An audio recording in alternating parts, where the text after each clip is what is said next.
Let me ask you a question. Are you more of a citizen of your street or a citizen of the internet? It's kind of a trick question, isn't it? Because today, they're practically the same thing. We're going to explore what it actually means to be an active, engaged citizen in a world where our communities are both physical and digital. Let's get right into it. So take a second and really think about it. Who are your people? Is it the family you live with, the neighbors you wave to every morning? Or is it maybe the online gaming guild you run, or that WhatsApp group that's just constantly buzzing? You know, the lines are getting blurrier and blurrier, and our communities have become way more complex and interesting than ever before. And this is a great way to see it. On one hand, you've got your local communities. These are defined by geography, by those face-to-face moments. But on the other hand, you have your online communities, which are built around shared passions and common goals, connecting people who could be continents apart. The main takeaway here? Both are real. Both are totally valid, and both play a huge part in shaping who we are. Okay, so to really get a handle on our role in all these different communities, we first need to zoom out a bit. We got to look at the fundamental structures that we all live in. Let's start with the biggest one of them all. Think about the country you live in. It's not just a random bunch of people, right? That's exactly what this definition of society gets at. It's an organized system. It has rules, some written down, some not, and a shared identity that makes it way more than just a crowd. So if society is the entire building, then a community is like your floor in that building. It's much more personal, and the key word here is that feeling of belonging. It's that shared connection, whether it's based on where you live or what you love to do. And now, let's zoom in even further to the most basic level, the social group. This is really where everything begins. Your family, for example, is a primary group. Those are your deep, personal connections. But what about your classmates or your colleagues at work? Well, that's a secondary group, one that's brought together for a specific purpose. We're all navigating dozens of these groups every single day.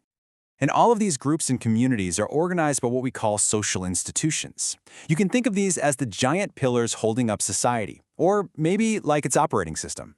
They really govern everything, from how we learn and work to how we're governed and what news we see.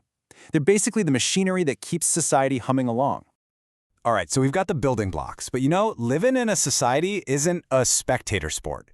Now we're going to get into what it means to go from just existing within these structures to actually getting in the driver's seat and shaping them.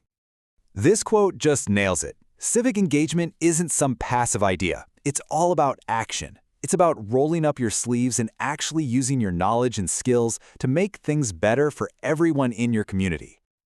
So why is this so important? Well, because engaged citizens are literally the lifeblood of a healthy society. When we get involved, we make our democracy stronger. We're the ones who drive social change. We help build communities that can bounce back from a crisis. And maybe most importantly, we make sure that big decisions are made with us, not just for us. Okay, let's switch gears and see how this all plays out in the digital world. Because all those ideas of engagement and responsibility, they don't just vanish when we pick up our phones. In fact, you could argue they become even more critical. And the connection here is crystal clear. Think about it. In the real world, you vote. Online, you share accurate information and you help fight fake news.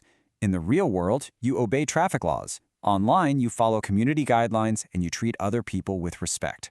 It's the exact same principle, just in a different space. But of course, the online world is not without its dangers. We're navigating a minefield of ethical challenges every single day.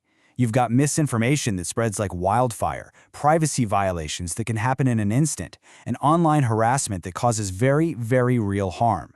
Being a good digital citizen means being aware of all these risks. So, what's our game plan?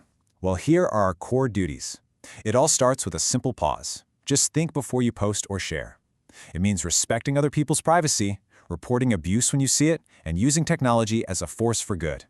And yeah, it also means being aware of the digital laws in your country, which are there to protect everyone online.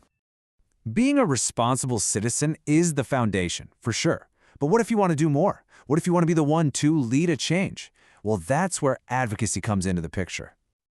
At its core, advocacy is actually pretty simple. It's using your voice to fight for a cause you truly believe in. It's the spark that can ignite a social movement, the pressure that leads to better laws, and the effort that builds stronger, healthier communities. And, you know, to be a really effective advocate, it helps to understand a little bit about leadership. Especially in our tech-driven world, styles like democratic leadership, where everyone has a voice, or adaptive leadership, which is all about responding to rapid change, are incredibly powerful. It's not about being the boss, it's about inspiring action. And just look at the amazing toolkit we have to work with today. A simple hashtag like #JusticeForZainab can spark a national conversation almost overnight. An online petition can get millions of signatures. A powerful video can change hearts and minds all across the globe. This is what the Modern Activist Toolkit looks like. Now, let's take a look at how these tools are being used not just for raising awareness, but for tangible, on-the-ground community development. This is where we run into the term civil society. Basically, this is the whole ecosystem of non-governmental organizations, community groups, and advocates who work in that space between regular citizens and the government. And today, they are increasingly teaming up with technology to solve problems way more efficiently. And this is a perfect example of what we call civic tech in action. Take Taleemabad in Pakistan. The idea is simple, but so powerful. It's an app that makes a quality education accessible to kids who might not get it otherwise. This is exactly what it looks like when technology is used for the public good, to solve a real problem right there in the community. But here's the thing. None of this, not the engagement, not the advocacy, not the leadership, none of it is possible without a solid foundation. And that foundation is our fundamental human rights. These rights, which are written right into Pakistan's constitution, are so much more than just words on paper. They are the guarantees that allow us to participate freely and safely in society. The right to equality, the right to free expression, the right to education, these are what empower us to be active citizens in the first place. Now, in the digital age, these rights take on whole new dimensions. Data protection, that's your right to control your own personal information. Freedom of expression online, that's your right to share your views. Now, there's often a tension between these rights and other things, like national security, but they are the absolute bedrock of digital citizenship. So we've gone all the way from the building blocks of society to the digital tools of advocacy. And really, it all boils down to this one powerful question. Whether it's in your neighborhood or in an online forum, your community is waiting. It needs your voice, your skills, and your passion. So the only real question left is, how are you going to engage?